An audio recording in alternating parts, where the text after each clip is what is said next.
3절 교도하겠습니다. 무리를 떠나 집으로 돌아가시니 제자들이 그 비유를 묻자오되 예수께서 이르시되 너희도 이렇게 깨달음이 없느냐 무엇이든지 밖에서 들어가는 것이 능히 사람을 더럽게 하지 못하느냐. 이는 마음으로 들어가지 아니하고 배로 들어가 뒤로 나감이라. 이러므로 모든 음식물을 깨끗하다 하시니라. 사람에게 나오는 것이 사람을 더럽게 하느니라. 속에서 곧 사람의 마음에서 나오는 것은 악한 생각 곧 음란과 도둑질과 살인과 간음과 탐욕과 악독과 속임과 음란과 수지와 비방과 불안과 미안함이 함께 이 모든 악한 것이 다 속에서 나와서 사람을 더럽게 하느니라. 제목은 사람을 깨끗하게 하는 통로입니다. 사람을 깨끗하게 하는 통로가 뭐겠습니까? 오늘 본문에서 답을 찾는다면 답이 있습니다. 사람의 마음입니다. 언제부턴가 꽤 오래된 것 같아요. 자만심, 자부심, 자존감 이런 단어가 아주 심지어는 학교, 초등학교, 중학교, 고등학교에서 많이 쓰입니다. 자만심이라면 좀 자기중심적이고 교만하고 자기를 높인다 그런 어감이 있습니다.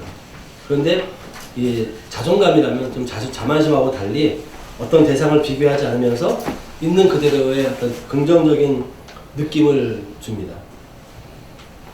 여러분도 사람을 대하면서 저 사람은 자존감이 낮다, 높다 이런 표현을 해봤을 겁니다.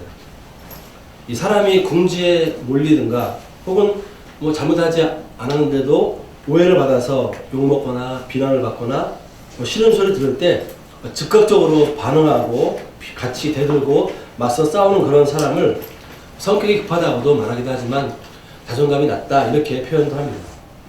또 마음에 어떤 사람은 상처를 받으면은 두문불출하고 말하지 않고 도대체 이 사람이 있는지 없는지 그러한 또 성격의 사람도 있습니다.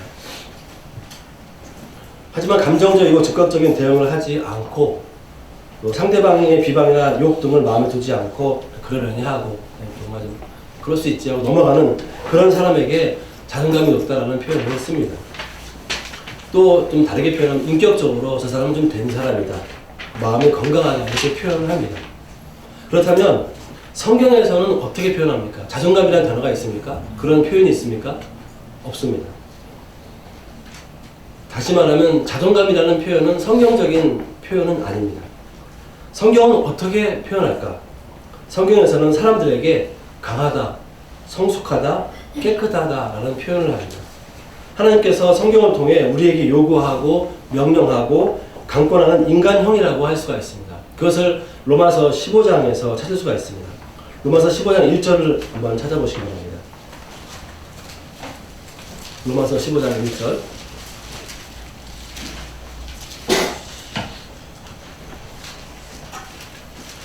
1절부터 3절까지 같이 읽겠습니다.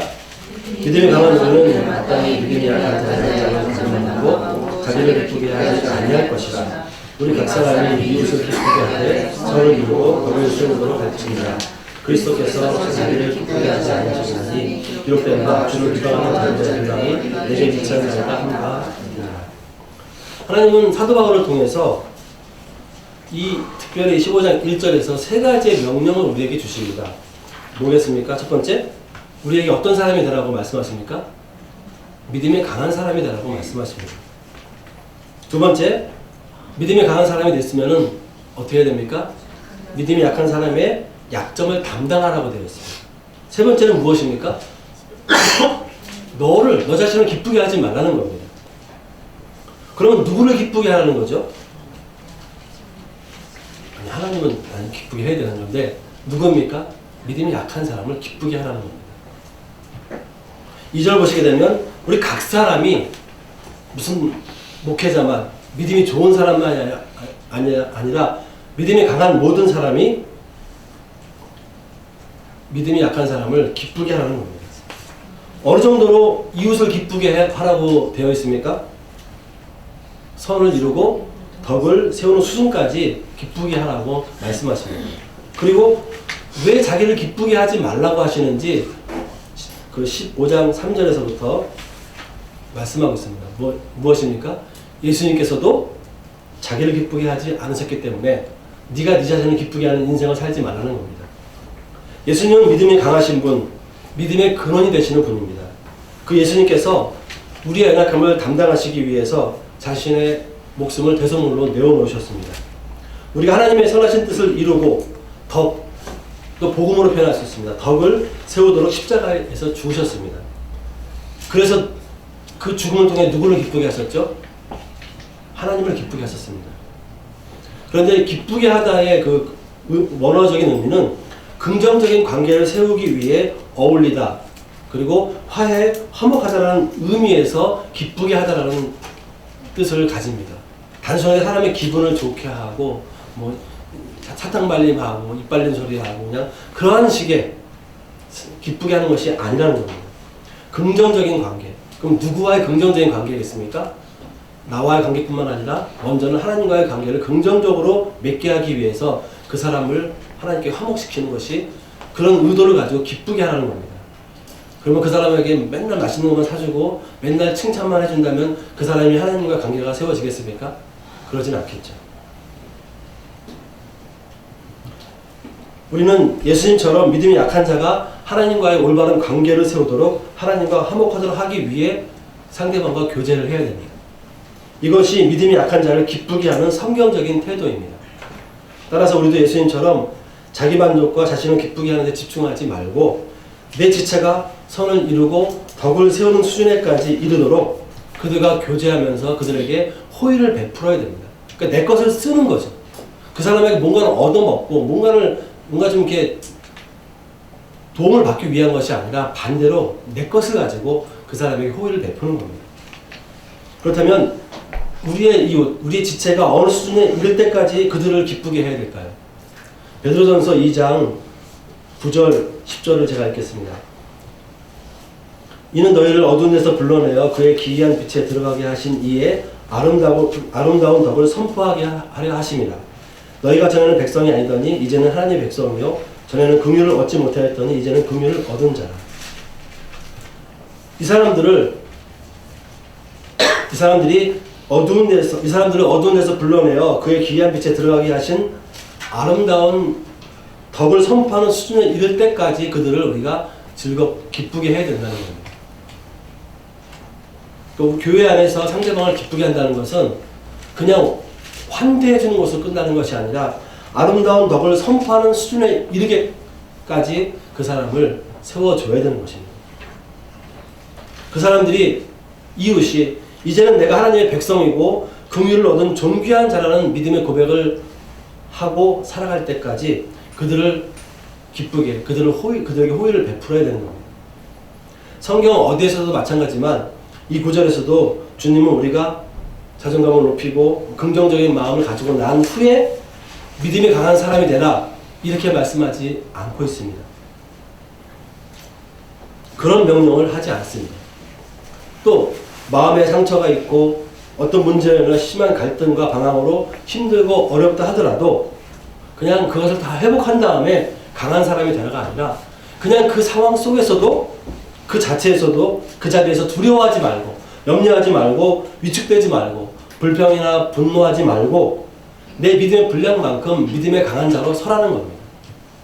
이미 우리는 믿음의 강한 자로 세워져 가고 있기 때문에 우리에게 주는 환난이 있다 하더라도 그것 때문에 믿음이 없어지는 게 아니기에 환경과 상황을 바라보면서 겁먹고 두려워할 것이 아니라 내 수준만큼이라도 믿음이 강한 자로서 약한 자를 도우라는 겁니다. 내 이웃이 선을 이루고 덕을 세우는 수준에 이르기까지 우리는 호의를 베푸는 믿음의 훈련이 필요합니다. 그런 사람을 성경은 강하다, 성숙하다, 깨끗하다 이렇게 말씀합니다. 이런 말씀을 또 반문하는 사람이 있을 수가 있습니다. 먹고 살기 바쁘고 지치고 본의 아니게 사람들 관계도 망가지고 뭐 상처를 주기도 하고 받기도 하고 괴롭고 절망 중에 있는 사람은 어디서 그럼 위로를 얻습니까? 이렇게 이미 위로 얻고자 하는 그런 어떤 보면 이기적인 마음, 자기중심적인 마음이 또 솟구칩니다. 근데 해답이 15장 4절에 로마서 15장 4절에 나와 있습니다. 같이 읽겠습니다. 무엇이든지 전에 기록된 바는 우리의 교훈을 위하여 기록된 것이니 우리로 하여금 인내로 또는 성경의 위로로 소망을 가지게 하려 함이니라. 인내나 성경의 위로로 우리가 소망을 가지라는 겁니다. 즉 내게 주어지는 환경을 우리가 인내하면서 소망을 가져야 되고 하나님 말씀을 통해서 위로를 얻으면서 소망을 가지라는 겁니다. 철저하게 사람과 혹은 어떤 내가 가지고 있는 물질을 통해서 위로를 얻고 소망을 가지지 말라는 것입니다. 어떤 사람의 실망을 가져가지고 저렇게 안 받을까 하면서 자기가 더 실망하고 상처받는 그러한 어리석음에 빠지지 말라는 뜻이죠. 우리는 인내함으로써 또는 성경의 위로로 소망을 가져야 됩니다. 어떤 환경 속에 있다 하더라도 우리는 그렇기 때문에 인내하면서 성경의 위로로 소망을 가질 수 있는 그러한 특권이 우리에게 있는 것입니다. 다르게 표현하면 하나님의 말씀인 이 성경은 우리에게 위로로서 소망을 주는 그러한 능력이 있습니다. 또 우리가 말씀에 의지해서 인내할 때에도 우리에게 소망이 있습니다. 소망을 주십니다. 성도 여러분 모두 믿음이 강한 자가 되기를 주님의 이름으로 축복합니다. 자기 만족과 자기 사랑과 자기 연민에 빠져서 자기를 기쁘게 하는 이 세대를 본받지 않으면서 믿음이 약한 자의 약점을 담당하는 그러한 믿음이 강한 성도로 살기를 주님의 이름으로 축복합니다. 또한 이웃이 하나님과 올바른 관계를 세우도록 그들에게 인내하면서 호의를 베푸는 자로서 그래서 그들이 선을 이루고 덕을 세우는 데까지 자라가도록 그렇게 믿음이 강한 자로 살기를 축복합니다.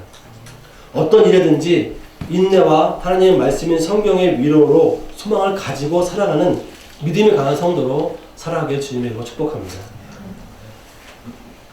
이렇게 믿음이 강한 성도로 살면서 또 인내와 성경의 위로로 소망을 가지는 삶을 살려면 우리는 바울과 같은 동일한 결론에 이를 수가 있습니다. 그것이 15장 5절입니다. 한번 같이 읽겠습니다.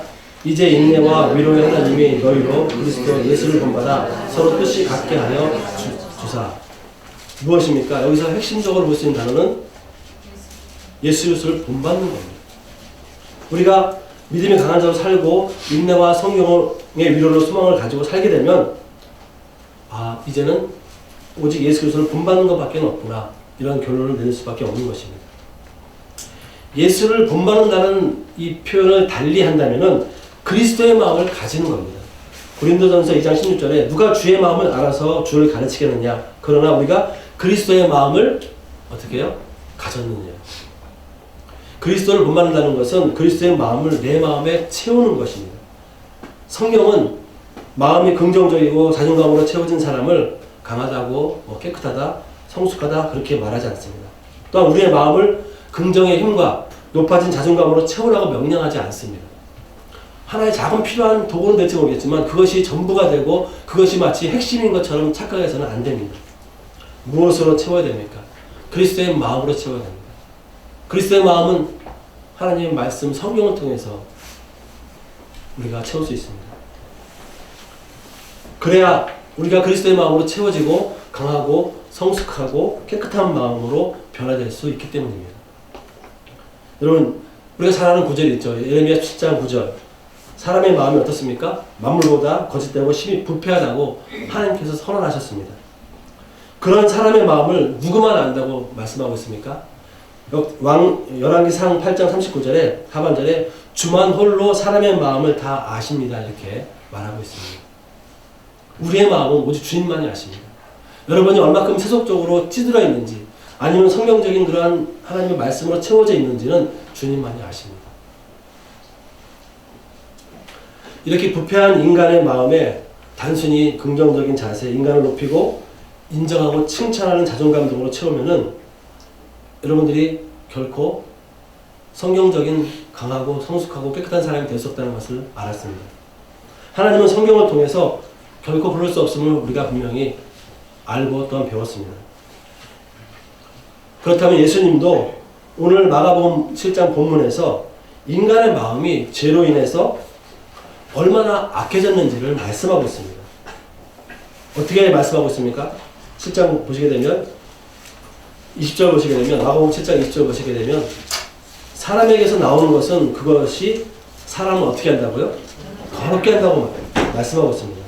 그러면서 사람의 마음에서 나오는 것은 악한 생각, 음란, 도둑질, 살인, 간음, 탐욕, 악독, 속임, 음탕, 질투, 비방, 교만, 우매함 등이라고 말씀하고 있습니다. 이 모든 악한 것이 다 이 사람의 마음에서 나와서 그 사람을 더럽힌다는 겁니다. 죄악된 인간의 마음에서 나오는 것은 분명히 사람을 더럽게 합니다. 그런데 단순히 마음을 긍정의 자세로 채우고 자존심을 높인다고 그 마음이 변하겠습니까? 예수님은 오늘 본문을 통해서 우리에게 그럴 데 없다고 선언하십니다. 오직 그리스도의 마음을 우리 마음에 채울 때만 온전하고 성숙하고 깨끗한 마음을, 강하고 깨끗한 마음을 가진 자로 변화될 수 있다고 말씀하십니다. 그렇다면 어떻게 해야지 우리 마음에 그리스도의 마음을 채워서 강하고 성숙하고 온전한 마음의 소유자가 될 수 있겠습니까? 열왕기상 8장 61절을 제가 읽겠습니다. 그런즉 너희의 마음을 우리 하나님 여호와께 온전히 바쳐 완전하게 하여 오늘과 같이 그의 법도를 행하며 그의 계명을 지킬지어다. 우리의 마음을 누구에게 바치라고 되어 있습니까? 여호와 하나님께 온전히 바쳐서 완전하게 하는 겁니다. 그러면서 하나님 제 마음을 바칩니다라고 끝나는 것이 아니라 뒤에 그의 법도를 행하고 그의 계명을 지키라는 겁니다. 이것은 무슨 의미입니까? 삶 속에서 실천하고 반드시 적용을 하라는 겁니다. 그런데 실천과 적용이 쉽지 않습니다. 그러다 보면 머리만 커지는 그러한 바리새인과 같은 존재가 될 수도 있기 때문에 우리는 정말 조심해야 됩니다. 지금까지 말씀을 정리해보면요. 성경에서 요구하시고 명령하시는 마음은 강하고 성숙하고 깨끗한 사람입니다. 그럼 어떤 사람이 이런 사람일까요? 그리스도의 마음을 채운 사람입니다. 내 마음을 하나님께 온전히 바치고 그분의 말씀으로 가득 채우고 순종하고 실천하는 사람입니다. 사람들이 혹은 환경이 나를 힘들고 나락으로 빠뜨린다 하더라도 하나님으로 말미암아 인내하면서 말씀에서 위로와 소망을 얻는 사람이 바로 강하고 성숙하고 깨끗한 사람입니다. 주님은 우리에게 너희들이 믿음이 강한 사람, 성숙한 사람, 깨끗한 사람으로 살라고 계속해서 말씀하고 있습니다. 여러분, 이 가장 쉬운 예가 가까운 사람은 부부입니다. 몇 번을 말씀드린 것 같은데 부부가 4글자가 있는데 두 개가 있습니다. 뭐죠? 잘 나가면은 천생연분이고 잘 못 나가면은 평생 왼수가 되죠. 가장 가까운 관계가 그렇게 바뀔 수 있습니다. 우리나라 같은 경우는 이 정치 때문에 정치뿐만 아니라 사람의 본성이 그러겠죠. 사람이 모든 여러 가지로 분열되어 있습니다. 이런 사람의 마음에 무엇으로 채워야만 진정으로 하나님이 원하시는 그러한 삶을 살 수 있을까?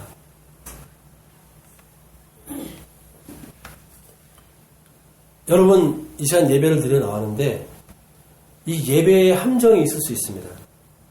예배 중에 여러분 중에선 예배나 기도, 찬양을 이렇게 드리면서 살아가면서 이제 답답하고 억눌린 마음을 푸는 도구로 예배를 드리는 경우가 있습니다. 또는 기도하는 사람이 있습니다. 즉 성경적인 개념이 없는 사람은 기도, 찬양, 예배를 신세 한탄 또는 스트레스를 푸는 도구로 삼을 수가 있다는 겁니다. 그러면 잠시 위안을 얻을 수 있습니다. 그런데 이런 일을 과연 계속해서 반복한다면 그 사람이 드리는 예배, 찬양, 기도가 하나님을 경배하고 그리스도의 마음과 사랑으로 채우는 통로가 될 수 있겠습니까? 안 됩니다. 한 주간 생활하면서 여러분 열심히 뭔가 일을 하는데 스트레스 받고 어려움 당하고 이런저런 일로 또 이 사람 저 사람을 만나면서 많은 일이 힘들 수 있습니다. 그리고 주일이 되면은 그 모든 것을 마치 다 풀어놓듯이 와서 찬양 드리고 기도하고 말씀 드리면서 뭔가 풀고 마음의 안정을 얻어가는 수단으로 여길 수 있다는 겁니다. 그렇게 살아가는 사람이라면은 그러한 사람의 예배라면은 그 사람의 마음에 진정으로 무엇을 채워가겠습니까? 그냥 일시적인 안정, 일시적인 평안함을 채워가는 거겠죠. 만약 예배를 그런 수단으로 이용한다면 잠시는 마음이 평안할 수 있겠지만 성경적인 체험은 아닙니다. 그 마음에 무엇으로 채우지 못하기 때문에 이런 결과들이 일어납니까? 하나님의 말씀으로 채우지 못하기 때문에 일어납니다. 골로새서 3장 16절에 그리스도의 말씀이 너희 속에 풍성히 거하여 모든 지혜로 피차 가르치며 권면하고 시와 찬송과 신령한 노래를 부르며 감사하는 마음으로 하나님을 찬양하고. 무엇입니까? 그리스도의 말씀이 우리 안에 풍성히 거해야 된다는 것입니다. 사람들이 인생을 살면서 어려운 일에 거기서 자유로울 수는 없습니다. 안타까운 것은 많은 사람들이 그냥 일시적으로 예배에 대한 그런 위로를 받고자 하는 경우가 종종 있다는 겁니다. 그런 함정에 우리가 빠져들고 있습니다.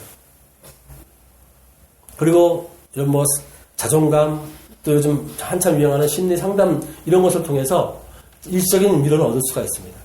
제가 이 세월호 사건을 보면서 바로 본색을 드러내는 부류가 바로 이 심리 상담 쪽입니다.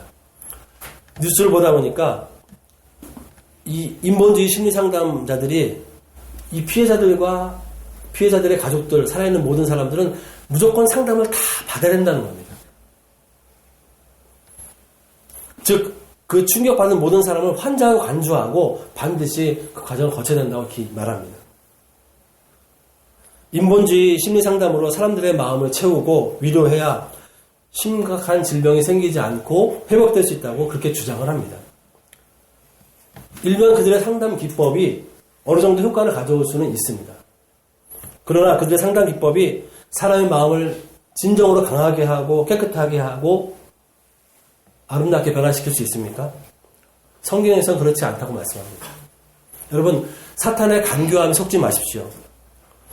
TV에서는 어떤 범죄자가 죄를 지으면은 무슨 증후군 때문에 그렇게 했다.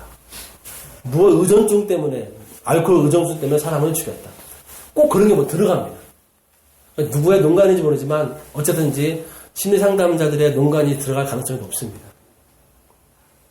사탄은 우리 자신의 마음을 어떤 방법과 내용으로 채우든지 개의치 않습니다. 단지 하나님의 말씀과 그리스도가 우리 마음에 풍성에 거하지 않기만을 지속적으로 유혹하고 공격한다는 겁니다. 여러분도 모르게 뉴스라든지 언론에서 나온 것을 보도를 보다 보면은 아주 자연스럽게 거기에 쇠뇌를 당하는 것을 알 수 있을 겁니다. 그렇다면 오늘 마가복음 7장 본문에 등장하는 바리새인들을 보려고 합니다. 이 사람들은 하나님의 말씀이 아닌 장로들이 만든 전통을 삶의 방식으로 믿었습니다.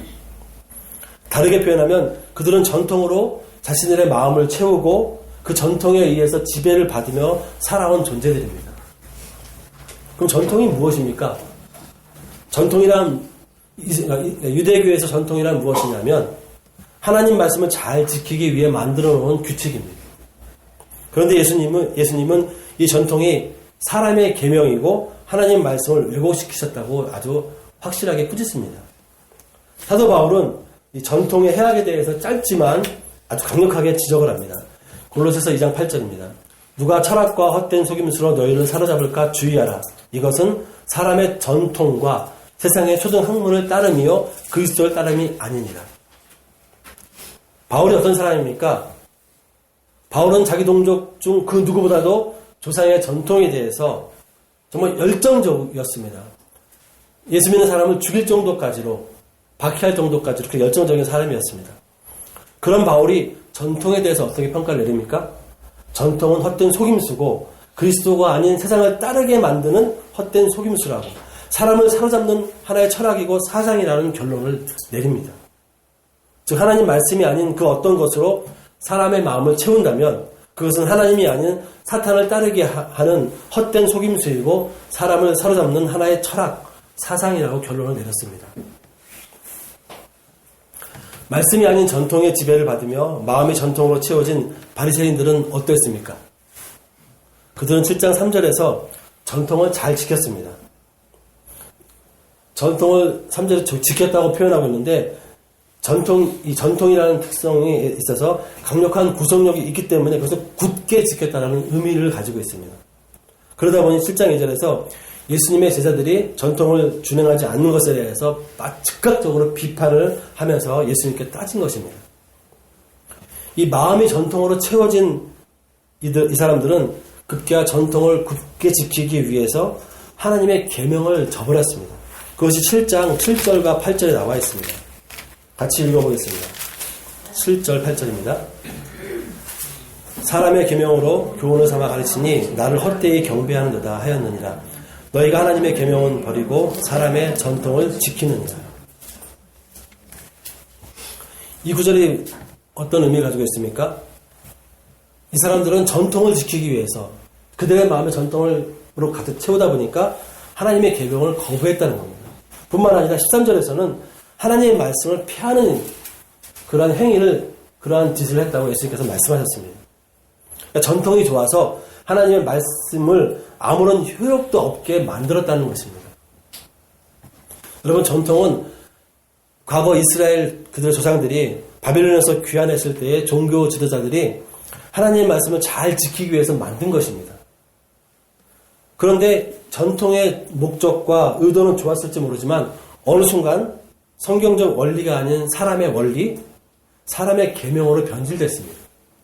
그 전통은 얼마나 강력한지 마약이나 알코올 같이 심각한 중독성을 가지고 있었습니다.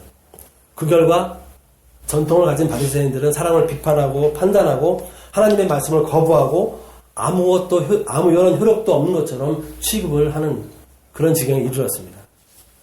하나님 사랑도 이웃 사랑도 모두 단절시키고 파괴시키는 그런 결과를 가져왔습니다. 그리고 그들의 마음에 하나님의 말씀은 그저 하나의 형식과 의식으로 자리 잡고 말았다는 것입니다. 여러분들이 교회를 나오면서 여러분이 가지고 있는 형식과 의식과 전통은 무엇입니까? 정말 하나님의 말씀에 순종하지 못하게 만드는 강력한 사상이 무엇이 있습니까? 그것을 발견해 깨부시고 성령의 불로 소멸치 않으면 종교인으로 남을 수밖에 없는 것입니다. 마음에 이런 전통을 채운 당시 종교 지도자들을 향해서 예수님께서 어떻게 꾸짖었습니까? 6절에서 어떻게 말씀합니까? 외식하는 자라고 아주 신랄하게 비판하십니다. 그리고 그들에게 입술로는 하나님을 공경하지만 마음은 하나님에서 멀다고 말씀하셨습니다.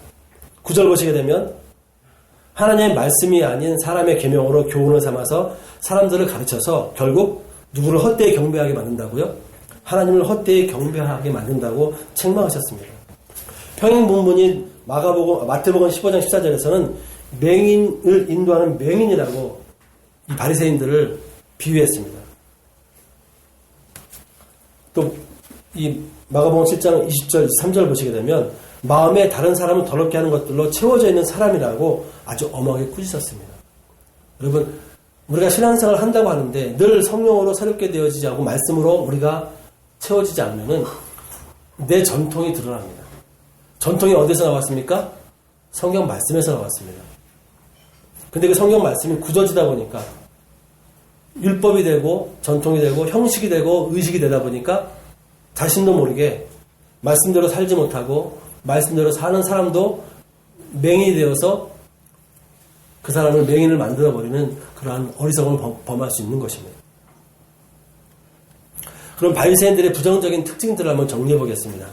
이 사람들은 전통 율법으로 그 마음을 채우고 그것을 강력하게 지키며 살았습니다. 하지만 어떻게 됐습니까? 그 마음이 하나님에게서 점점 멀어졌고 하나님의 말씀 그리고 예배, 삶은 그들에게 아무런 영향을 끼치지 못하는 형식으로 남게 됐습니다. 또 이 사람들은 하나님 말씀이 아닌 전통을 잣대 삼아서 다른 사람의 신앙을 판단하고 비판했습니다. 판단과 비판의 기준이 사람의 계명인 전통인데 그것으로 사람을 가르치니까 어떻게 되겠습니까? 헛될 수밖에 없는 거죠. 그들과 배우는 사람이 하나님을 헛되이 경배할 수 밖에 만드는 그러한 어리석은 사람들이었습니다.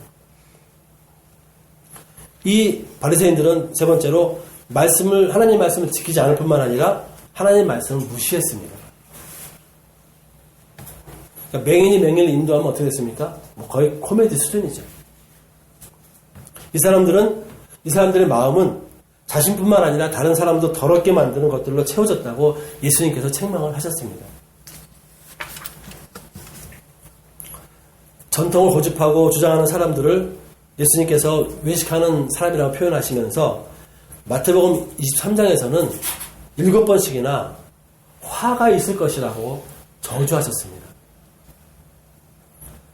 사랑하는 성도 여러분, 사람을 깨끗하게 하는 통로는 바로 우리의 마음으로 볼 수 있습니다. 여러분의 마음은 무엇으로 채워져 있습니까? 하나님의 말씀으로 채워져 있습니까? 그런데 혹시라도 바리새인처럼 신앙생활을 오래 하다 보니까 형식이 되고 그냥 의식만 남아서 그 자리가 전통으로 채워져 있지는 않습니까? 쉽게 표현하면 내가 보험으로 채워져 있지는 않습니까? 여러분 혹시 이 세상의 흐름을 따라서 자기만족, 자기중심적인 사상과 이론과 철학으로 채워져 있지는 않습니까? 그 마음이 매일매일 그리스도의 마음, 성경을 통해서 얻어지는 그리스도의 마음으로 채우며 살기를 주님으로 축복합니다. 성경에 비추어 볼 때 여러분 스스로에게 나는 강한 성도인가? 성숙한 성도인가? 깨끗한 성도인가? 또 그렇게 사는 열매가 있는가? 물어보십시오. 그렇게 자부할 수 있는지 한번 돌이켜 보십시오. 과연 우리만의 전통이 아닌 그리스도의 마음으로 채우고 살고 있다면은 그것을 증명을 해야 됩니다. 드러내야 됩니다. 예수님께서 그 사람은 열매를 한다고 말씀하고 있습니다. 여러분 과연 그리스도의 마음으로 채워졌다면 여러분이 가지고 있는 열매는 무엇입니까? 열매가 없다면 어찌되었든 간에 자기 혼자 자기 자신에 빠져있는 것과 별반 다를 바가 없습니다. 나는 별로라도 나 자기중심적이지 않은데 내 만족만을 위해 살지 않는데 열매를 보십시오. 사람의 마음은 자신을 포함한 다른 사람을 더럽게 하는 통로가 될 수도 있고 자신을 포함한 다른 영혼을 깨끗하게 하는 통로가 될 수가 있습니다.